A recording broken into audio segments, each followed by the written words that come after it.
Legacy Flat Roofing and Sheet Metal here in Wallaceburg, Ontario. A client who owns this building has allowed us to re-roof all the TPO sections. So this interesting roof we're walking into, wood deck, 4-ply built-up roof.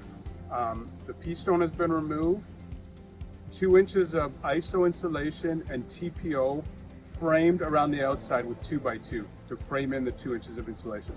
We have removed the TPO, we have removed the ISO, all the deck has been prepped, so now we're going to put a recovery board over the old 4-ply. We came in yesterday, we set up the handrails, got the bin here, just to get our prep. We've now removed the TPO on the low section and cleaned up, and it's ready for a sofa board. We'll show you what it looks like. Thanks a lot. Welcome back. So we've come up top, you can go ahead and take a look. So this is the TPO roof system. It's a single-ply roof system. There's advantages and disadvantages of single-ply. One of the advantages is cost. It's a lower cost per square foot. One of the disadvantages is if you have the smallest little tear in a single-ply, it's going to leak. A multiple layer system, usually fused with asphalt, is better in longevity, it's stronger. So there you go, you can decide which way you want to go, usually depending on budget. So this is the top roof. I'll show you what the lower roof looks like. So this is the lower roof. We removed the TPO roof system. We've also removed the insulation. It was moldy and wet. And we put a new substrate down. You can see the first roll.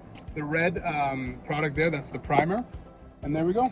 We are just about to start installing the base ply, and then we're gonna have a cap, 2-ply. So again, it's 2 layers. It's gonna be much stronger. The animals aren't gonna tear through it like they would with a TPO roof system, which is gonna just save in maintenance cost over the years. We'll show you what it looks like once we start getting some membrane down. Thank you. So this is the second roof. You saw the lower roof. The second roof's roughly about 18 to 2,100 square feet. We have a shingle detail here we're working with. We also have a scupper detail. You can see the camera can pick it up. We sump the scupper. We want to make sure the water gets to the scupper. We don't want it high. We also have a scupper in that area. So the new substrate is down. It's been screwed down in place. And now we are going to prime and put the base on.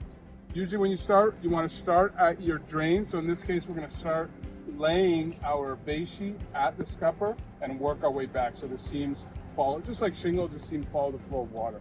We'll show you what it looks like when we start going. Thanks.